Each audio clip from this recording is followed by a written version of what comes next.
There is a name that survived the fall of castles. Long after the stone crumbled, after the banners rotted and the titles were stripped away by revolution and time, something else remained. Not land. Not gold. A word.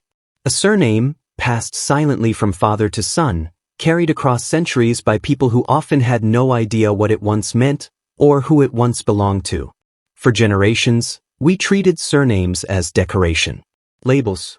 Administrative leftovers from a distant bureaucratic past. If your last name sounded aristocratic, de Villiers, de Montfort, Dubois, it was assumed to be coincidence or worse, invention. A name borrowed, not earned. History, we were told, had erased the true bloodlines centuries ago. Then geneticists started reading the Y chromosome. And what they found did not simply confirm old assumptions. It complicated them. Some names that sounded humble carried signatures stretching back to medieval lordship. Some names that sounded noble carried no such trace at all. The map everyone assumed was accurate turned out to be only partially true. This is the story of what 15 medieval French surnames reveal when placed under the lens of the genome. Not a fairy tale of inherited crowns. Something stranger. Something more human. For most of modern history, the story of surnames was thought to be settled.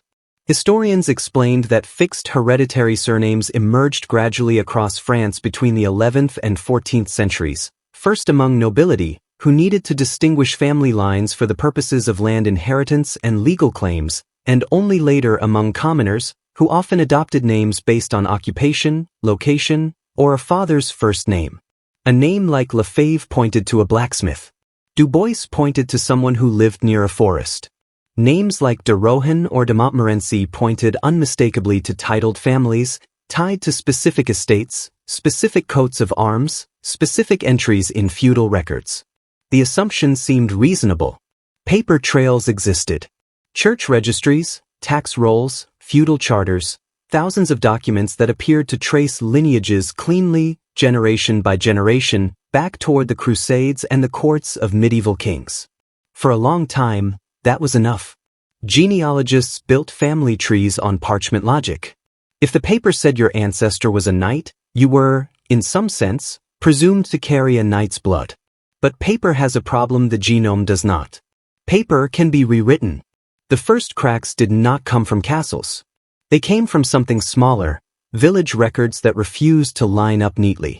Historians researching rural France began noticing something strange in isolated regions, family lines that carried noble-sounding surnames, yet whose broader community showed almost none of the material wealth, land ownership, or legal privileges associated with nobility.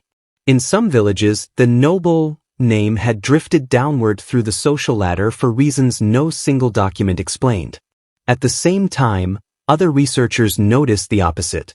Surnames considered entirely common, plain, occupational, unremarkable, occasionally surfaced in regions tied to old aristocratic estates, sometimes even matching descriptions in medieval land grants. Something did not fit. Historians assumed illegitimacy, adoption of a lord's name by loyal servants, or simple administrative error. All plausible. None provable, not with paper alone. That is where genetics entered the story. Researchers turned to the Y chromosome, the piece of DNA passed almost unchanged from father to son across generations, layered only occasionally by small mutations that accumulate slowly over centuries. Because surnames in most of medieval Europe were also inherited patrilineally, father to son, scientists realized something powerful. In theory, a surname and a Y chromosome lineage should travel together through history like two threads twisted into the same rope. If that theory held, men sharing a surname today should, in many cases, share a detectable genetic signature, a marker of common paternal descent stretching back centuries, sometimes to a single medieval founder. If you enjoy this kind of science-driven history, the moment when old assumptions meet new evidence, consider subscribing, because there is far more hidden in ordinary names than most of us ever suspected. Early studies using Y chromosome analysis on select medieval-linked British and French surnames found something remarkable. Men sharing rare, historically documented surnames often did share closely related Y chromosome types, far more often than random chance would predict. This appeared to validate the old paper trail. The name and the blood, in many cases, matched. But when researchers expanded the sample size, moving beyond a handful of aristocratic families into a broader net of 15 medieval-linked French surnames spanning nobility, minor gentry, and common trade names, the picture became far less tidy. Some surnames showed remarkable genetic consistency, a single dominant paternal lineage carried by the overwhelming majority of men who bore the name, even across regions separated by hundreds of kilometers. This suggested strict, unbroken patrilineal transmission, exactly what medieval records claimed. Other surnames, however, showed something researchers did not expect.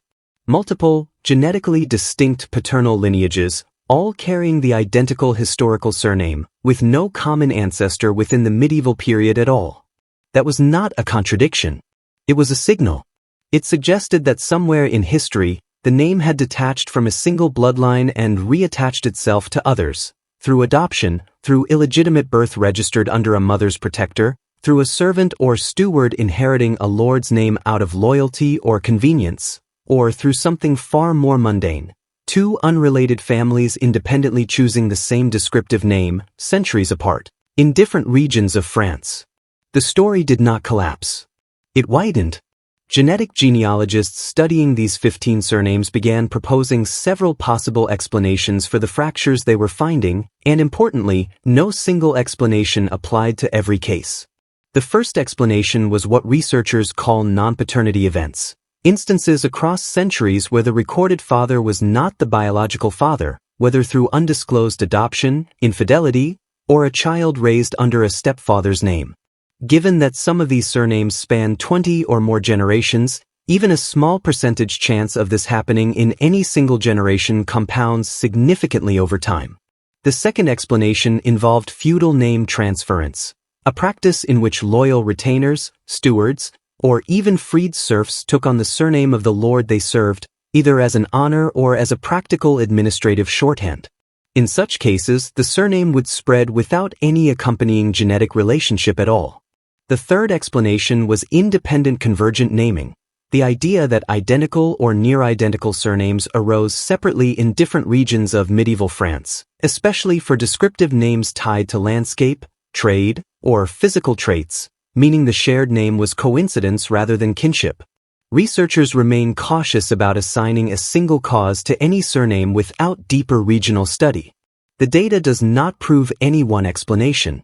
It complicates the assumption that a surname alone ever guaranteed a bloodline. The most decisive evidence came from a larger, more systematic genomic comparison, one that moved beyond isolated surname studies and instead placed Y chromosome data from modern French male lines alongside historical land and tax records tied to specific medieval estates. Rather than looking at a handful of families, researchers cross-referenced genetic lineage clusters against documented descent lines for a broader set of medieval surnames, including several long associated with regional nobility in areas such as Brittany, Normandy, and the Loire Valley. This study mattered because of its scale and its method. Instead of assuming a name meant blood, it tested the assumption directly, region by region, lineage by lineage. The results split roughly into three patterns. Some noble surnames showed strong, unbroken genetic continuity, consistent with centuries of legitimate patrilineal inheritance. The paper trail and the blood trail agreed.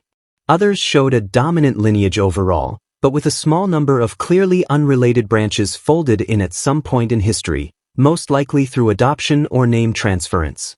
And a third group showed no dominant lineage whatsoever, multiple, unrelated paternal origins, all carrying the same name, with no evidence they were ever related at all.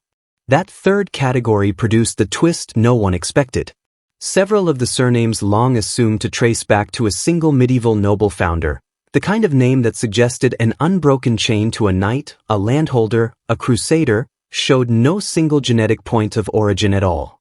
Instead, the DNA revealed something closer to convergence. Unrelated men, unrelated families, independently carrying the same surname across centuries, none of them descended from the founding figure the name was long assumed to represent.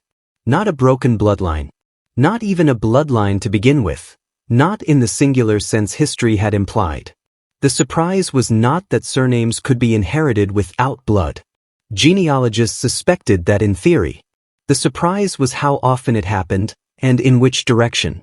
Names assumed noble were sometimes genetically common.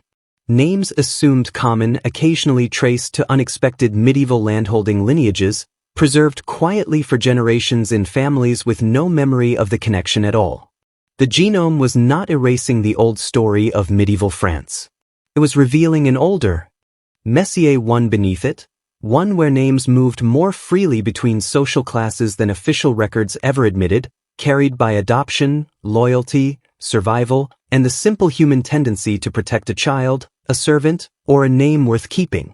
This matters beyond genealogy hobbyists chasing a coat of arms. It reveals something larger about how identity has always worked in human history. We tend to imagine ancestry as a clean, single line, a rope stretching backward, unbroken, connecting us to one origin point. But real human lineages rarely behave that way. They braid. They absorb. They split and rejoin. A surname, like a language or a border, is a human invention layered on top of a much messier biological reality, one shaped as much by circumstance, protection, and social need as by blood alone. The medieval French countryside was not a static hierarchy frozen in place for centuries. It was alive, mobile in ways paper records rarely captured. Serfs became free tenants. Illegitimate children were absorbed into legitimate households. Loyal stewards inherited not just land, but names. Nobility, in practice, was porous at its edges, even while insisting publicly that it was not. Picture, for a moment, the landscape where these names were first spoken aloud. A stone manor rising above fog-covered fields in Normandy, its lord's name recorded carefully in a ledger by candlelight. A blacksmith's forge in a village near the Loire, sparks rising into cold evening air, a name given not for lineage but for labor. A steward standing at a threshold between two worlds, servant and family, carrying forward a name that was never his by blood, but became his by loyalty, and then, centuries later, by inheritance passed down without explanation. These were not separate stories. They were threads of the same fabric, pulled tight across 900 years, until a modern man spits into a vial and learns that his family name and his family blood do not agree, and that this disagreement is not a flaw in the record. It is the record. If a name like this runs in your family, or if stories like this make you look differently at the histories we inherit, let me know in the comments which surname or population you'd like uncovered next.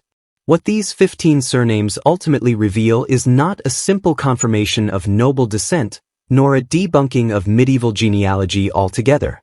It is something more honest than either.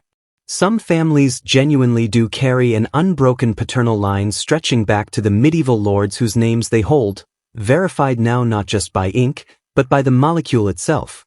Others carry a name that has traveled further and stranger than any parchment ever recorded, passed hand to hand, generation to generation, detached from the blood it once represented, yet no less meaningfully theirs. The old story assumed a name was a fixed inheritance, a straight line from a medieval founder to a modern descendant, unbroken and singular. The genome suggests something closer to a river that changes course, absorbs tributaries, and still reaches the sea under the same name it started with, even though the water itself is no longer the same water. That is not a diminishment of history. It is an expansion of it. The map of medieval French ancestry was never wrong to draw its lines. It was only wrong to assume those lines were the whole picture. Beneath every surname carved into a church register or painted onto a coat of arms lies a second, quieter archive, written not in ink, but in the long molecular memory every person carries without knowing it. Somewhere in France tonight, a man carries a surname that once belonged to a lord who rode across fields that no longer exist, past castles that are now grass-covered ruins. His blood may agree with that history, or it may not. Either way, the name survived. The story survived. And the truth, as it so often does, turned out to be larger, older, and far more human than the simple version we were first told.